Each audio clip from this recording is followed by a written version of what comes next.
संगोपन आणि आत्मविश्वास. आपल्या मुलाला शिकवून शहाणं करायचं असतं. अभ्यास ही त्यासाठी एक प्रक्रिया आहे. ते का पालक उत्तम करू शकतात हा माझा दावा होता. त्यासाठीच मी पालक होण्यापूर्वीपासूनच आपल्या मुलाच्या संगोपनाची तयारी करत होतो. त्यासाठी आवश्यक ती माहिती मिळवत होतो. इतर मुलांचं पालकांचं निरीक्षण करत होतो. त्यावर उलटसुलट विचार करतच होतो. त्यातला पहिला भाग म्हणजे सर्व पालकांच्या डोक्यात असतो. आपल्या मुलाला शिकवून शहाणं करायचं अशी खुणगाट प्रत्येक पालकानं मनाशी बांधलेलीच असते. पण शहाणं म्हणजे काय? त्याचा सखोल अभ्यास व विचार पालक करत नाहीत. ते यासाठी बाजारात कुठले सोपे उपाय व मार्ग आहेत याचा शोध घेतात. त्यांचा स्वीकारही करतात. त्यासाठी खर्च येणार म्हणून पैशांची साधनांची तयारीही करतात. पण आपल्याच मनाची तयारी करत नाहीत. त्यामुळे सगळा घोटाळा होतो. असं आता 16 वर्षाच्या अनुभवानंतर मी सांगू शकतो. मी माझ्या मुलीला शिकवून शहाणं करायचं ठरवलं तरी शहाणं म्हणजे काय ते देखील निश्चित केलेलं होतं. म्हणजे तिला इंजिनियर, डॉक्टर वा आणखी काय करावं याचा निर्णय मी आधीच घेतलेला नव्हता.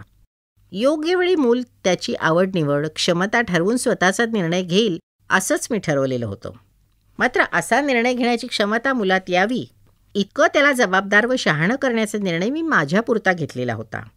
त्यामुळेच तिला टक्केवारीच्या गर्दीत ढकलण्याची गरज मला कधी वाटली नाही. मुलीतली क्षमता, गुणवत्ता व आवड असेल तर त्या क्षेत्रात जाण्याचं स्वातंत्र्य अजाण असतानाच तिला मिळालेलं होतं. अर्थात तेव्हा तिला ह्यातलं काही कळत नव्हतं. साधारण 8वी-9वीच्या दरम्यान मुलांना स्पर्धेच्या जगाची ओळख होऊ लागते. तेव्हा त्यांनी आपली क्षमता, आवड ठरवून दिशा ठरवायची असते. ते ठरवण्याइतपत मुलांची क्षमता तयार झाली नाही मग त्यांच्या मनाचा गोंधळ उडतो आणि मुलांना पालकांवर विसंबून राहावं लागतं. मग जेव्हा खरी स्पर्धा सुरू होते तेव्हा त्यात मागे पडू लागल्यावर पालक व मुलं एकमेकांवर दोषारोप करू लागतात. मी आधीपासून अनेक पालक मुलांची अशी भांडणं पाहिली आणि समजून घेतलेली होती. त्यामुळेच माझ्या मुलीला विचार करायला शिकवणं, विषय आत्मसात करायला लावणं यावर मी जोर दिलेला होता. पण त्याचवेळी तिचा अभ्यास टक्केवारी गाठण्यासाठी परीक्षा देण्यापुरता असता कामा नये याचीही मी काळजी घेत होतो. परीक्षेत त्या विषयात तिनं किती मार्क्स मिळवले यापेक्षा सदरहू विषय तिला किती समजला, तिनं किती आत्मसात केला याकडं मी कटाक्ष ठेवलेला होता. अर्थात त्याचा फायदा लगेच दिसत नाही, पण जसजसे पुढले वर्ग येतात, मूल मोठं होत जातं तसतसे यातले फायदे स्पष्ट होतात. उदाहरणार्थ वर्गातला नंबर किंवा परीक्षेतली टक्केवारी यात मला रस कधीच नव्हता. साहजिकच 5वी-7वीपर्यंत तिला उत्तम मार्क्स मिळावेत यासाठी मी आग्रहीच नव्हतो. त्यामुळे तिला टक्केवारी गाठण्यासाठी शिकवणीला क्लासला पाठवण्याची मला कधी गरजच वाटली नाही. त्यामुळे किती पैसे वाचले हा दुय्यम प्रश्न झाला. तिच्यावर क्लासच्या शिक्षण पद्धतीचे संस्कार झाले नाहीत हा मला मोठा फायदा वाटतो. पूर्वी क्लास व शिकवणीत मुलाचे कच्चे विषय घोटून घेण्याचा प्रयत्न केला जाई. आजकाल विषय, अभ्यास, विषयाची जाण निरर्थक बनले असून त्या विषयात अधिक मार्क्स मिळवण्याचा प्रयास होतो. म्हणजे मुलांना विषय समजला नाही, अभ्यास जमला नाही तरी चालतं, पण परीक्षेत उत्तम मार्क मिळायला हवेत. त्यांचा परिणाम असा झाला की क्लासमध्ये परीक्षाभिमुख शिकवलं जातं. एकूणच विषय शिकवण्या समजावण्याचं काम होत नाही. अमुक प्रश्न म्हणजे तमुक उत्तर, एवढं लहा म्हणजे मार्क्स, असा क्लासेसचा खाक्या झालाय. मग बहुतांश मुलांना प्रश्नांची उत्तरं तोंडपाठ येतात, पण त्याच विषयाचं त्यांचं अज्ञान सर्वश्रुत असतं. मुलांमध्ये त्यातून आत्मविश्वासाचा अभाव निर्माण होतो. मुलं शिकत नाहीत, नक्कल करतात, कॉपी करतात. 100वर वेगवेगळ्या प्रश्नपत्रिका सोडवल्या तरी त्याच्यातल्याच प्रश्नाची गोळाबेरीज नव्या परीक्षेत येत असते. त्यामुळे सवयीने तोंडपाठ उत्तरं लिहून मार्क्स मिळवता येतात, परंतु थोडा नव्या पद्धतीने प्रश्न विचारला की मुलांचा गोंधळ उडतो आणि अशी मुलं मग बोर्डाच्या परीक्षेत यशस्वी होतात, पण आयुष्याच्या परीक्षेत त्यांची तारांबळ उडते. म्हणूनच आपल्या मुलीला परीक्षेची नव्हे तर अभ्यासाची सवय लावण्याचा हटवात मी पहिल्यापासून केलेला होता. कारण बालपणी क्लासला जाऊन तोंडपाठ परीक्षेची तयारी करायची सवय लागली की मग मुलांचा स्वभावच तसा बनून जातो. त्यांना कायम शिकवणी, क्लासच्याच कुबड्या घेऊन चालायची सवय होते. समजा एखाद्या मुलाला अगदी लहानपणापासून समज येईपर्यंत तुम्ही कायम सोललेलं केळंच खाण्यासाठी हातात देत असाल तर काय होईल? त्याला केळं सोलून खायचं कळणारच नाही ना, कारण केळं सालाने झाकलेलं असतं. खाण्याच्या वेळी साल काढून द्यायचं असतं. आता साल कसं काढतात वगैरे गोष्टी त्याला कळणार नाहीत. किंबहुना संपूर्ण साल असलेलं केळं त्याला कदाचित केळं म्हणून ओळखताही येणं अवघड जाईल. आणि अशा मुलाच्या आयुष्यात पुढे स्वतःच सोलून केळं खाण्याची वेळ आली तर त्याची काय अवस्था होईल? साल असलेलं केळं पाहूनच त्याच्या मनाचा गोंधळ उडेल ना. उलट त्याच्यासमोर साल काढून केळं खायला दिलं तर क्रमाक्रमाने मूल आपलं साल आपणच काढून केळं खाण्याइतकं स्वयंभू होईल. अभ्यासाचा प्रकार त्यापेक्षा वेगळा नाही. त्या क्लास आणि शिकवणीचा सोपा उपाय वापरल्यावर मुलाची परीक्षेसाठी तयारी करून घेतली जाते. अभ्यास न करताच त्याला परीक्षा देऊन मार्क्स मिळवता येतात. पण कायमच परीक्षेची तयारी करून घेणाऱ्यावर मुलाला विसंबून राहावं लागतं. उच्च शिक्षणात ती सोय नसते. तिथे आपला स्वतःचा अभ्यास करण्याइतपत मुलांना स्वयंभू असावं लागतं. नसल्यास त्या स्पर्धात्मक शिक्षणात किंवा परीक्षेत आपल्या मुलांची तारांबळ उडते. कारण त्यांना विषय समजून घेणं, यासाठी विषयाचा अभ्यास करणं याची सुद्धा सवय लागलेली नसते. साध्या शब्दात मुलांना भरवण्याची सवय लावली की मग आपला आपण जेवताना त्रास व्हायचाच, अशी अवस्था होते. म्हणजे त्यांच्या कल्याणासाठी पालकांनी प्रचंड खर्च केलेला असतो, तोच त्याला अपायकारक ठरतो. आता पहिलीपासून वसूचा अभ्यास घेताना तिला अभ्यास आवडावा, तिची मनोवृत्ती अभ्यासू व्हावी, तिची बुद्धी तल्लख व्हावी यासाठी मी झटत होतो, प्रयोग करत होतो. तिला त्यामागे क्लासचा जाण्याची गरजच वाटू नये ही प्रामाणिक अपेक्षा होती. तिला त्या बालपणात स्वतःला अभ्यास करायलाच मी शिकवत होतो. ते काम सोपं नाही. जसं बालपणी मुलांना आपले आपण जेवायला शिकवणं फार कष्टप्रद असतं, त्यातलाच हा प्रकार आहे. मुलं ताटातलं अन्न सांडतात, आजूबाजूला खरकटं होतं, तोंड उष्ट्याने माखून घेतात, पाणी सांडतात, कपडे घाण करतात. पुन्हा त्यांना धुवून पुसून साफ करायची कटकट होते. म्हणून किंवा कौतुकापोटी अनेक आया मोठ्या होणाऱ्या मुलांनाही भरवत राहतात आणि पुढे एवढा मोठा घोडा झाली या शब्दात त्याचा उद्धारही करतात. आता क्लासमध्ये बालपणापासून घातलेल्या मुलांची अवस्था अनेकदा तशीच होते ना. पण मुलांना दोष देऊन चालेल का? आपणच त्याला सोपे उपाय शोधायची सवय लावलेली असली तर दोष पालकांचा नाही का? हाच युक्तिवाद मी वसू 3री-4थीत असताना अनेकांशी केलेला होता. पण क्वचितच तो कोणाला पटला असेल, त्यामुळे माझ्यासमोरचा प्रयोग यशस्वी झाल्याचा पुरावा नव्हता. त्यामुळे गप्प बसण्यापलीकडे मी काय करू शकणार होतो? आज मात्र त्या 1ली ते 4थीत घेतलेल्या अभ्यासाचे फायदे 16 वर्षानंतर मी ठामपणे सांगू शकतो. बालपणी मुलाला अभ्यासाची आवड लावली गेली तर त्याला क्लासला जाऊन शिकण्याचं पांगळपण येत नाही.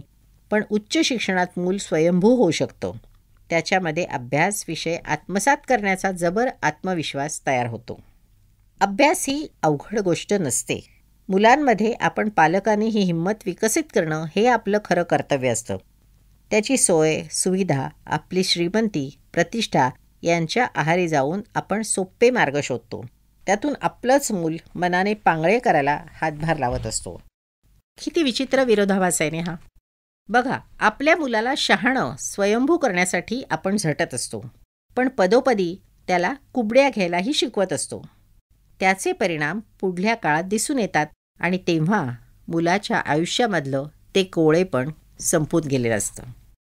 आपलं लहान मूल एक कुंभाराच्या मातीसारखं असतं. ती माती ओली असताना भराभर तिला आकार द्यायचा असतो. जसजशी माती सुकत जाते तसतसा तिला आकार द्यायचे कष्ट वाढत जातात आणि एकदा का माती सुकली की मग आकार बदलणं अशक्य होऊन बसतं. नेमकी तीच गोष्ट मुलांच्या बाबतीत असते. नर्सरीपासून 4थीपर्यंत आपण आकार देऊ तसा आकार घेण्याच्या अवस्थेत मूल असतं. 5वी ते 7वी त्याचा आकार पक्का व्हायला लागलेला असतो आणि 8वी ते 10वीच्या दरम्यान आकार पक्का झालेला असतो. ती वेळ आणि संधी साधणंच फार महत्त्वाचं असतं. आता मुलाच्या शरीराला आपण आकार देऊ शकत नसतो. त्याचा चेहरा, अवयव बदलणं आपल्या हाती नसतं.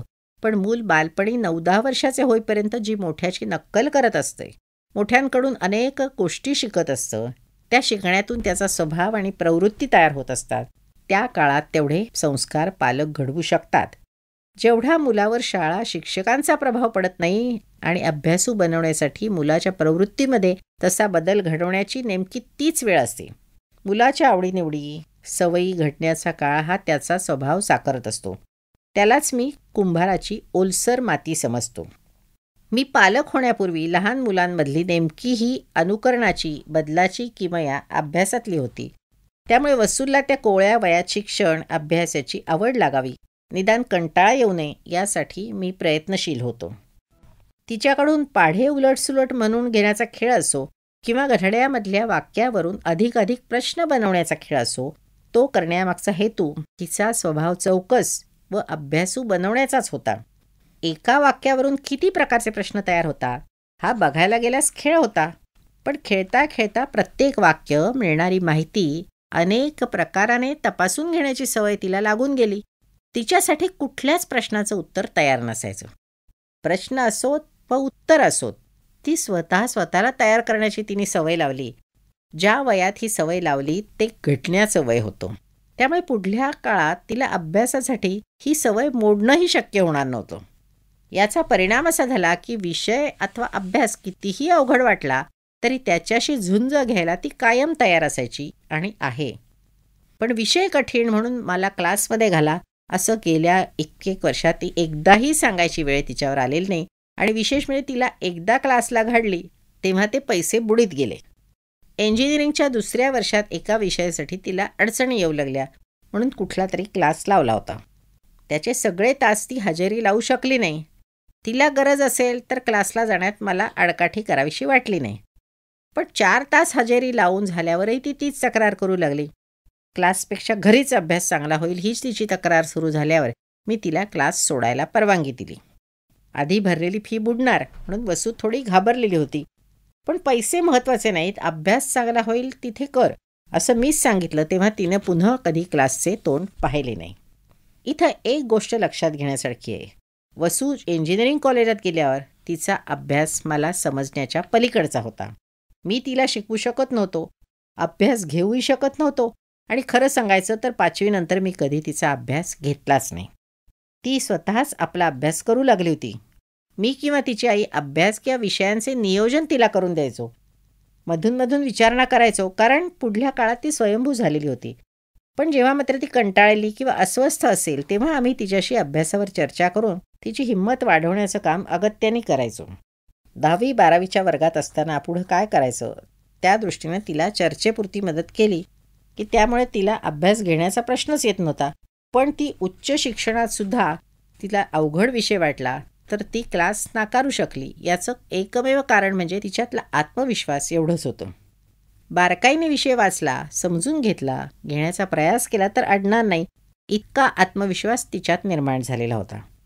त्याचं श्रेय बालपणी अभ्यास घेणाऱ्या मला नक्की आहे. प्रत्येक पालक हे एवढं काम आपल्या मुलासाठी बालपणात करू शकतो याचीही मला खात्री आहे. आपल्या मुलांचे फाजील लाड करण्यापेक्षा त्याच्या कलानं त्याला अभ्यास करायला शिकवणं अधिक कष्टाचं पण मोलाचं काम आहे. जे काम मायेनं सोपं होतं ते पैसे मोजल्यानं सोपं होत नसतं आणि त्यासाठी मुलाच्या बालसुलभ स्वभावाचा फायदा उठवून हे काम आपण सहजगत्या करू शकतो. मुलांना आपल्याकडे दुर्लक्ष केलेलं आवडत नाही. मुद्दाम कोणी घरात पाहुणा आला, आईवडील कामात गुंतलेले असले की मूल मुद्दाम तुमचं लक्ष वेधून घेण्याचा प्रयास करतं. फालतू प्रश्न विचारतं, काहीतरी बालिश गोष्टी करून दाखवतं. त्यात त्याचा हेतू तुमचं लक्ष वेधून घेण्याचा असतो. अशा वेळी तुम्ही त्याच्याकडून अभ्यास करून घ्यायला बसलात तर तेही करायला मूल तयार असतं. मी वसूशी फक्त अभ्यासाचा खेळ खेळायचो. मग मी लिहित असलो, वाचत असलो तरी मला त्रास देण्यासाठीच ती त्या अभ्यासाला बसायचा हट्ट धरायची. माझ्या कामात व्यत्यय आणायचाच तिचा उद्देश असायचा. पण त्यावर मी कधी चिडलो नाही आणि बाबाने आपल्याकडे लक्ष द्यावं, आपल्यासाठी वेळ खर्च करावा ही तिची अपेक्षा असे. ती अपेक्षा अभ्यासातून पूर्ण होणार असेल तर तिने अभ्यासाला बसायला सुरुवात केली. त्याचा गैरफायदा उठवीत मी तिला अभ्यासाचीच सवय लावली आणि पालक नेमकी या समजूतदारपणाची टाळाटाळ करतात. मुलं बोलायला आली, खेळायला आली तर चिडतात, त्याच्याशी अभ्यासाची सौदेबाजी करतात. एवढा अभ्यास कर, मी अमुक तमुक देईन. हा प्रकार गैर आहे. कारण पुढे मुलंच सौदेबाजी करू लागतात. काय देणार यावर अभ्यासाचा सौदा करू लागतात. त्या कोवळ्या वयात मुलांना फार थोडे खेळ ठाऊक असतात. अशावेळी त्यांच्या चौकस मनोवृत्तीचा फायदा घेऊन आपण त्यांना अभ्यासाची सवय लावणं अगदी सोपं असतं. पण बहुतेक पालक नोकरी करून थकलेले आणि मुलांशी खेळणं हे कटकट समजणारे असतात. मुलांच्या संगोपनातली तीच खरीखुरी समस्या आहे. आपल्या मुलाची हुशारी गुणवत्ता याचा टेंभा गावभर मिरवायची पालकांना खूप हौस असते, पण त्या गुणवत्तेच्या विकासासाठी आपला वेळ खर्ची घालायची त्यांची अजिबात तयारी नसते. त्याचाच गैरफायदा मग देणग्या उकळून घेतला जातो. क्लासची दुकानं चालवून घेतली जातात. मुलांचं शिक्षण व अभ्यासू वृत्ती नावाजलेल्या शाळेवर, महागड्या क्लासवर अवलंबून असते, तर मुलातल्या अभ्यासू वृत्तीची जोपासना करण्यावर त्याची हुशारी आणि बुद्धीचा विकास, शिक्षण अवलंबून असतं. आणि हे कष्ट करायला पालक उच्च शिक्षित असण्याची अजिबात आवश्यकता नसते. समजूतदार व मुलाविषयी आत्मीयता असलेला कुठलाही पालक त्या कोवळ्या वयात आपल्या मुलावर अभ्यासाचे दूरगामी संस्कार करू शकतो. त्यासाठी पैसा, सुविधांची गरज नसते, खर्च करण्याची आवश्यकता नसते. मुलासाठी आपला वेळ दिला पाहिजे. मुलाचा स्वभाव समजून घेऊन त्याच्यात आत्मविश्वास वाढवण्याचे व्रत घेतले पाहिजे. आणि हे काम देखील आपल्याला अखंड आयुष्यभर करायचे नसते. मूल प्राथमिक शाळेत अभ्यास करण्याचे धडे गिरवत असते, तेव्हाचा काळ म्हणजे आरंभीची 3-4 वर्ष महत्त्वाची असतात. त्यानंतर मुलांसाठी वेळ खर्चावा लागत नाही की पैशाची उधळपट्टी करावी लागत नाही. मुलाला समजून घेणं, त्याचा कल ओळखणं, अभ्यास म्हणजे काय हे त्याला समजून देणं इतकंच आवश्यक असतं. तेवढं जमलं तर कुठलाही पालक आपल्या मुलाला शिकवू शकतो. किती पालक छातीवर हात ठेवून शपथपूर्वक आपण आपल्या मुलाला असं समजून घेतल्याचा दावा करू शकतील? जर तेवढे काम पालक करतील तर त्यांना नावाजलेली शाळा शोधावी लागणार नाही. जिथं मुलाला प्रवेश मिळावा म्हणून वशिला शोधावा लागणार नाही. देणगी उकळली जाते याची तक्रार करण्याची पाळी येणार नाही. फी वाढली किंवा क्लासचा खर्च होतो म्हणण्याची वेळ येणार नाही. आणि त्याच्या उपर मुलामध्ये प्रगती नसल्याची तक्रारही शिल्लक उरणार नाही. कारण मुलांमध्ये अभ्यासू प्रवृत्ती जोपासण्यासाठी नावाजलेली शाळा उपयोगाची नसते. मुलावर घरात काय आणि कोणते संस्कार होतात तेच निर्णायक असतात. सभोवरच्या घडामोडीचा मुलावर पडणारा प्रभावच त्याच्या व्यक्तिमत्वाला आकार देत असतो.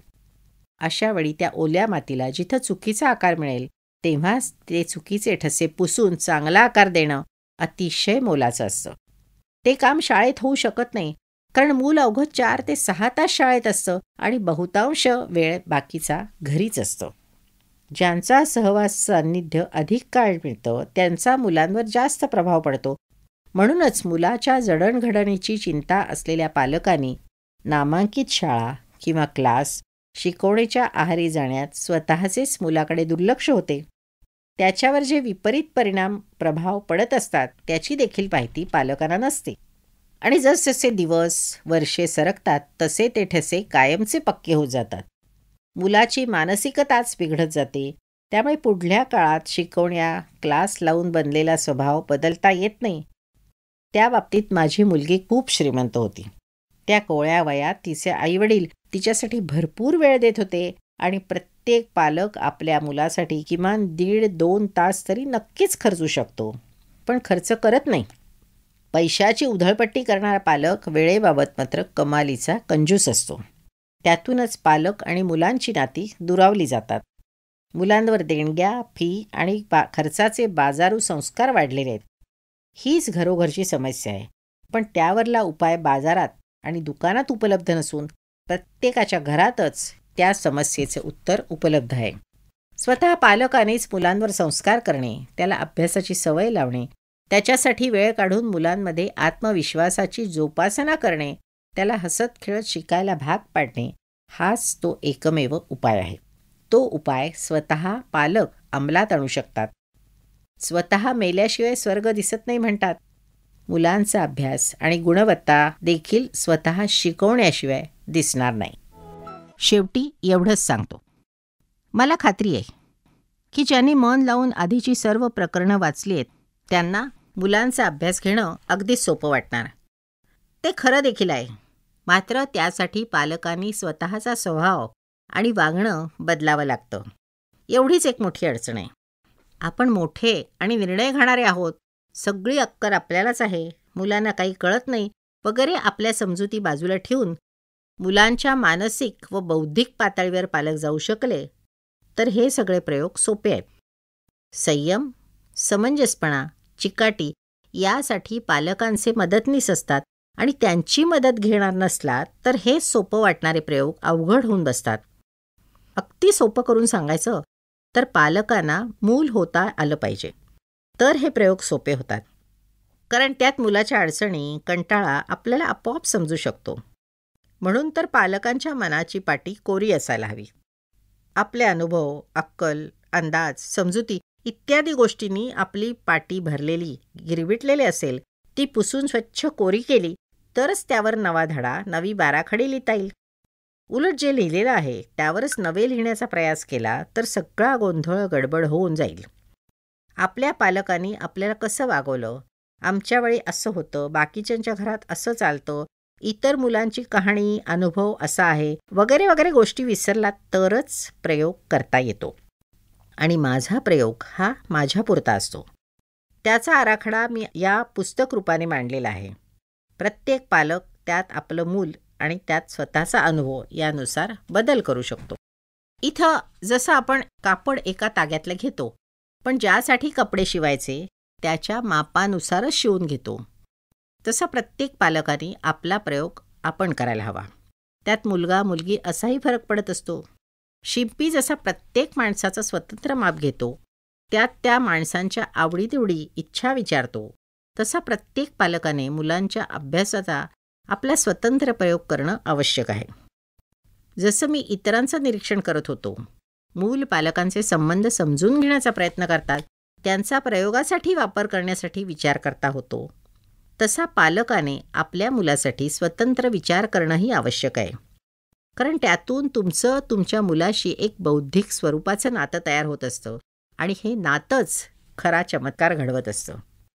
अनेक पालकांना, वाचकांना एक शंका एव्हाना आलेली असणार की मराठी माध्यमात शिकलेल्या माझ्या मुलीनं पुढे इंग्रजी माध्यमात कसा काय प्रवेश केला? कॉलेजात इंग्रजीतून शिक्षण झाल्यावर तिला अडचण आली का नाही? आलीच तर ती माध्यमाची अडचण तिने कशी दूर केली वगैरे. हल्ली इंग्रजी माध्यमाचा वेड तळागाळापर्यंत आणि खेडोपाडी पोचला असल्याने हा प्रश्न डोक्यात येणारच. त्याचं उत्तर महत्त्वाचं नाही, कारण तो प्रश्नच माझ्या मुलीसमोर आला नाही. 4थीपर्यंत मराठी माध्यमात वसूद होती आणि 5वी ते 10वी मराठीतच शिकली. पण 5वीपासून मराठी शाळेतही इंग्रजी विषय सुरू होतो. इतिहास, भूगोल, भूमिती, विज्ञान ते देखील त्याच वर्गात सुरू झालेले विषय होते. त्यामुळेच इतिहास व विज्ञान असावं तसा इंग्रजी भाषेचा विषय ती शिकत गेली. म्हणजे इंग्रजी समजण्यात अडचण येण्याची बिलकुल शक्यता नव्हती. अडचण येणार होती ती इंग्रजीत बोलण्याची किंवा झपझप लिहिण्याची. त्याचा अंदाज मी केला होताच. पण बोलणं वा लिहिणं हे काही कष्टाचं काम नाही. तुम्ही अचानक दिल्लीला किंवा चेन्नईला राहायला गेलात तर अवघ्या 4-5 आठवड्यात हिंदी व तामिळी भाषेतील संवादापर्यंत तुम्ही मजल मारू शकता. आरंभीच्या काळात तोडकी मोडकी भाषा बोलाल, पण अवघ्या 6 महिन्यात तुम्ही सराईतपणे हिंदी काय किंवा तामिळी भाषेतला व्यवहार करू शकता. अगदी अडाणी अक्षरशत्रू माणूस देखील कुठलीही बोली भाषा सतत संपर्कात राहिल्यावर काही महिन्यात आत्मसात करतो. मग 10वी नंतर माझ्या मुलीला अडचण कशाला येणार होती? मी स्वतः मराठी माध्यमात शिकलो, पुढे कॉलेजात इंग्रजी माध्यम असल्याने कुठंही अडलो नव्हतो. मग माझ्या मुलीची अडचण कशाला येईल? पहिले 2-3 महिने तिची थोडी तारांबळ उडाली, पण 11वी वर्गाच्या पहिल्या 6 महिन्यातच तिने इंग्रजी माध्यम आत्मसात केलेलं होतं. शिवाय तिला इंग्रजी शिकायचंच नव्हतं. विज्ञान, जीवशास्त्र, गणित, भूमिती, रसायनशास्त्र असले विषयसुद्धा शिकायचे होते.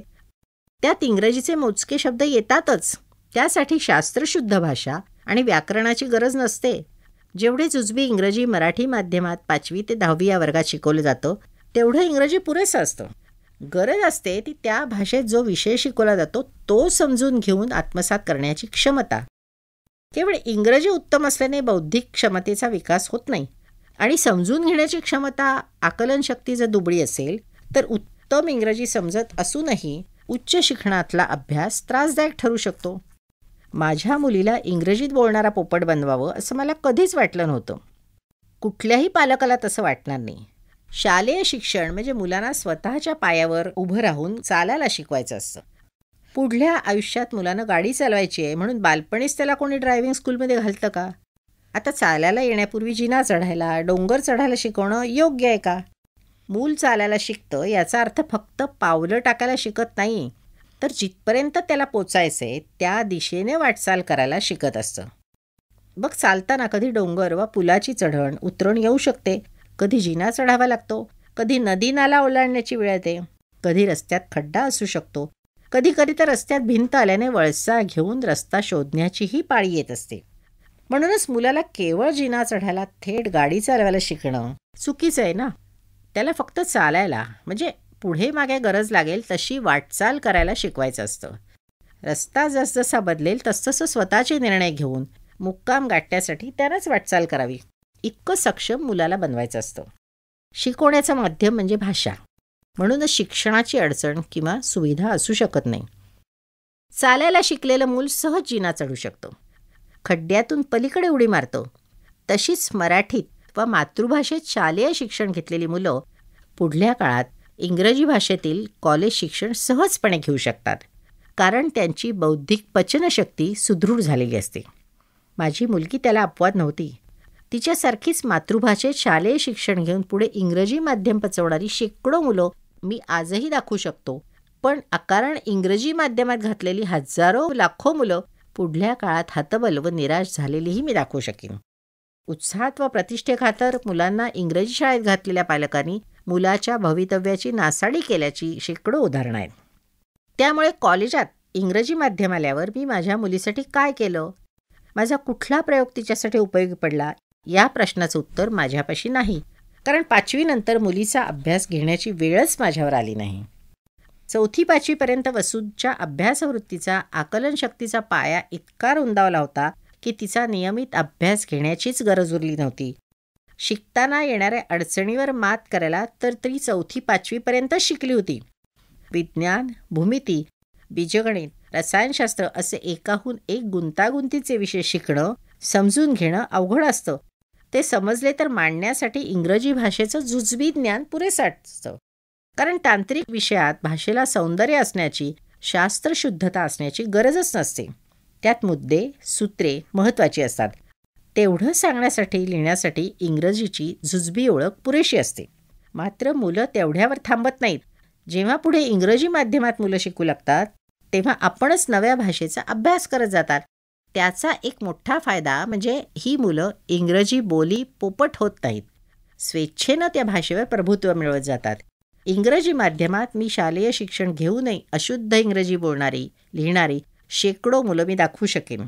पण मराठीत शिकून नंतर इंग्रजी आत्मसात केलेली आणि तरीही उत्तम इंग्रजी लिहिणारी, बोलणारी अनेक मुलं मी दाखवू शकतो. त्याचे एकमेव कारण म्हणजे त्यांचे शालेय शिक्षण मातृभाषेत किंवा त्यांना बालपणी समजणाऱ्या भाषेत झालेले असते. जेव्हा शिकण्याची सवय लावायची असते तेव्हा समजणारी भाषा मातृभाषाच असते. ती नाकारली गेल्यास मुलीची समज किंवा आकलनशक्ती दुबळी होते. माझ्या मुलीवर तो अन्याय मी होऊ दिला नाही. त्याचाच फायदा तिला पुढे कॉलेजात व उच्च शिक्षणात मिळाला. पण मुलीला मातृभाषेत शिकवण्यासाठी अनेकांचा मी रोष पत्करला, टवाळी सहन केली. प्रवाहाविरुद्ध जायला मी तयार झालो. हा भाग विसरूनही चालणार नाही. मी तसं का करू शकलो? तर लोक काय करतात व काय म्हणतात यापेक्षा मी माझ्या कोवळ्या मुलीची अवस्था महत्त्वाची मानली. 3-4 वर्षाच्या त्या बालिकेला काय पेलता येते, किती समजते, तिला कसला त्रास होते, या गोष्टी मी समजून घेतल्या. इतरही मुलांची दुर्दशा मी अभ्यासली होती. मातृभाषेपेक्षा वेगळ्या भाषेत शिकताना मुलांची होणारी तारांबळ, होणारी घालमेल आणि क्लास शिकवणीतून होणारा त्यांच्या मनाचा कोंडमारा समजण्यासाठी आपण स्वतः मूल व्हायला हवं. 25-30 वर्षे वयाच्या माणसानं मूल व्हायचं म्हणजे काय करायचं?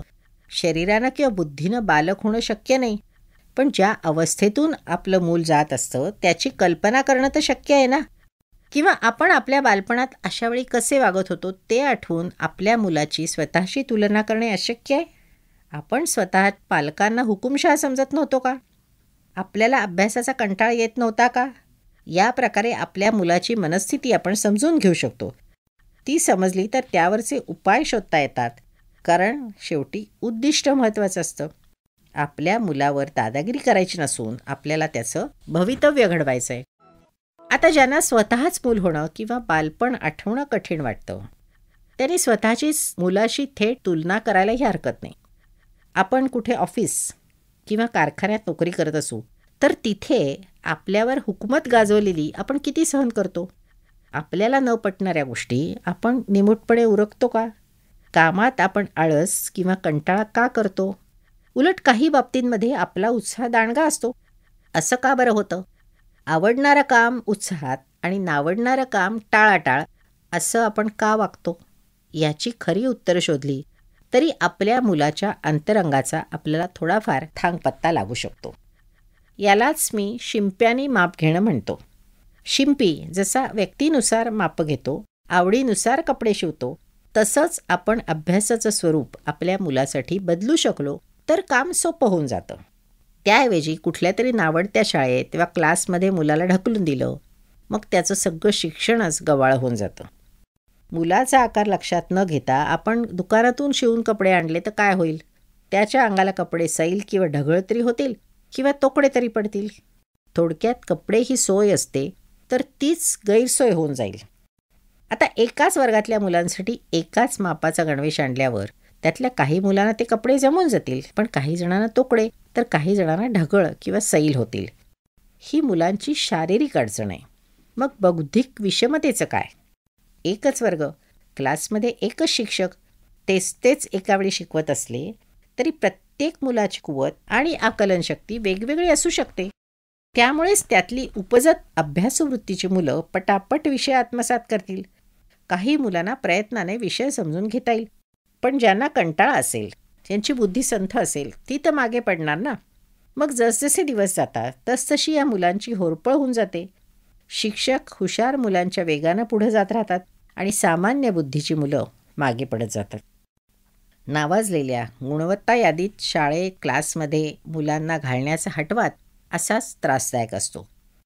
गुणवत्ता यादीतल्या मुलांची डझनभर नावं वाचून आपण त्या शाळेकडे किंवा क्लासकडे धावतो, पण क्लासच्या जाहिरातीमध्ये ज्यांच्याकडे शिकूनही नापास झालेल्या किंवा नाममात्र मार्क्स मिळवणाऱ्या मुलांचा उल्लेख नसतो. जाहिरात हुशार मुलांच्या गुणवत्तेचे श्रेय झळकवत असते, पण नापास झालेल्या कसाबसा पल्ला गाठणाऱ्या शेकडो मुलांच्या अपयश निराशेचा बोजा कुणीच उचलत नाही. एखाद्या क्लासमध्ये फक्त हुशारच मुलं येतात, अशा मुलांच्या गर्दीत आपल्याच मुलांना सोडलं आणि त्यांचे आपणच हाल करत नसतो का? त्याच्यामध्ये पैसा खूप खर्च होतो, अपेक्षा प्रचंड वाढतात, अखेरीस शेकडो पालकांच्या पदरी निराशाच येते. तेव्हा त्याची जबाबदारी कुठला क्लास घेतो? विजयाचा मानकरी व्हायला प्रत्येकजण पुढे धावतो, पण अपयशाला बाप नसतो, त्यातलाच हा प्रकार आहे. प्रत्येक पालकानं शिक्षण क्षेत्रात घुसलेली ही बाजावृत्ती किंवा भामटेगिरी समजून घेतली तर आपल्या बालकाच्या भवितव्याला चांगली दिशा देणं कठीण काम नाही. मग विषय गुणवत्तेचा असो अथवा इंग्रजी माध्यमाचा असो. आपले सध्याचे राष्ट्रपती आणि थोर शास्त्रज्ञ डॉक्टर अब्दुल कलाम हे त्याचे जिवंत ज्वलंत उदाहरण आहे. एका दुर्गम खेड्यात तामिळी भाषेतील कौलारू शाळेत त्यांनी प्राथमिक शिक्षणाचे धडे गिरवले. घरात कोणी शिकलेले नव्हते, तरीही हा माणूस क्षेपणास्त्र संशोधनापर्यंत प्रचंड मजल मारू शकला. त्यांना इंग्रजी माध्यम आडवं आलं नाही. त्याला शिकवणी क्लासची सुविधा मिळाली नव्हती, पण आजही आपण टीव्हीवर त्यांना पाहिलं ऐकलं तर त्यांना अस्खलित इंग्रजीत उच्चारात बोलता येत नाही. पण त्यांच्या बौद्धिक शैक्षणिक प्रगतीमध्ये कुठलाही अडथळा अडसर आला. त्याच थोर माणसाचा संदेश आपण समजून घेतला तर आपल्या देशाचे नेते, सरकार, कायदे, न्यायालये भ्रष्टाचाराचा भस्माचूर रोखू शकली नाहीत. त्यावर जेवढे उपाय करावे तेवढे अपयशी ठरत आहेत.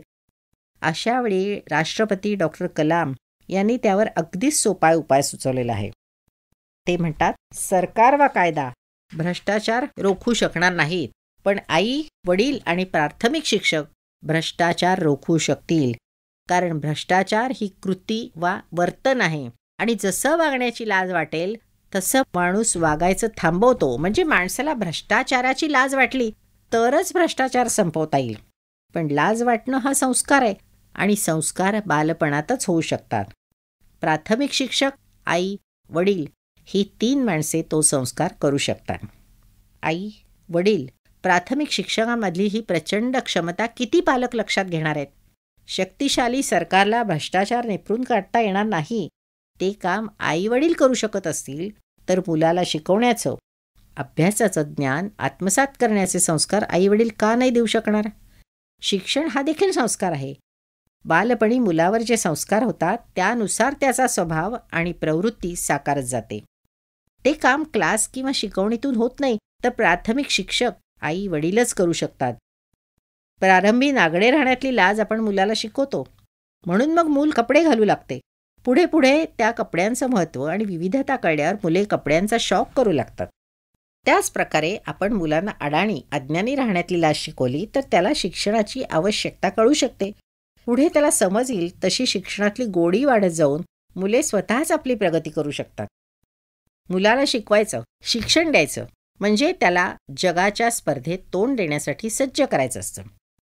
त्याच्या आयुष्यात पालकांनी ढवळाढवळ करायची नसते, तर मदत करायची असते. त्याला स्वयंभू बनवायचं असतं, परावलंबी पांगळं ठेवायचं नसतं. त्याचं शरीरच नव्हे तर मनाने, विचाराने, बुद्धीनं त्याला एक स्वतंत्र यशस्वी माणूस म्हणून उभं राहायला सज्ज करायचं असतं. त्याची स्वतःची क्षमता, गुणवत्ता, कुवत, आकलनशक्ती, निर्णयशक्ती विकसित व्हावी यासाठी मदत करायची असते. माझ्या मुलीसाठी तिच्या बालपणी प्राथमिक शिक्षणात मी तिचा पांगुळगडा घालावतो. तिला तिच्या पायावर उभं राहून चालता, पुढे सरकता येण्यापुरताच तिला मदत करत होतो. जसजसं तिला चालता येऊ लागलं तसतसा मी दूर होणंच महत्त्वाचं होतं. पुढे जसजशी तिला जगाची ओळख होऊ लागली तशी आडलेल्या जागी पुढल्या दिशा सांगण्यापलीकडे मी ढवळाढवळ केली नाही. म्हणून तर मी 4थीपर्यंतच्या शिक्षणाला महत्त्व देतो. वयाच्या 9व्या-10व्या वर्षापर्यंत आपण मुलाला आकार देऊ शकत असतो. 10व्या वर्षापर्यंत आपण मुलाला आकार देऊ शकत असतो. आपणही कोणीतरी आहोत अशी मुलाची धारणा होईपर्यंतच पालक त्याच्या आयुष्यात हस्तक्षेप करू शकतात, त्याला वळण लावू शकतात. किंबहुना पालक वगळता दुसरा कुणीच हे काम करू शकत नाही. हे मात्र मी स्वतःच्या अनुभवातनं सांगू शकतो. शेवटी मित्रांनो, एकच सांगणं आहे, आपली मुलं आपलीच असतात. जेवढ्या माया ममतेने आपण त्यांना शिकवू शकतो तेवढं दुसरं कुणीही शिकवू शकणार नाही. आणि आपण जर आपल्या मुलांना प्रामाणिकपणे शिकवायला सज्ज झालो तर त्यांच्यासाठी लाखो हजारो रुपये खर्च करण्याचीही गरज नसते. अर्भकाला जशी आईच्या मायाची गरज असते तशी 10व्या वर्षांपर्यंत जग ओळखण्यासाठी मुलांना पालकांची मदत हवी असते. पहिला घास आई आजी मायेने भरवते आणि पुढं मूल आपापलं आपणच जेवू लागतं. शिक्षणाची कहाणी वेगळी नाही. प्राथमिक शिक्षणाचा घास पालकांनी वेळीच मायेने भरवला तर पुढल्या काळात मुलांना क्लास वा शिकवणीची गरज देखील भासत नाही. मेहनत नेहमी 4थी-5वीपर्यंतच घ्यायला हवी. मनात आणलं तर हे प्रत्येक पालकाला शक्य आहे आणि सबबीच सांगायचे असतील तर कुठलीही गोष्ट अशक्यच राहते. माझी मुलगी वसूद गेल्या 10-12 वर्षात स्वयंभूपूर्ण अभ्यास आणि शिक्षण करू शकली कारण आम्ही आईवडिलांनी 4थी-5वीपर्यंत तिला शिकवण्याचे कष्ट घेतले. तुम्ही स्वतःच्याच मुलाला एवढी छोटीशी भेट नाकारण्या इतके कंजूस आहात का?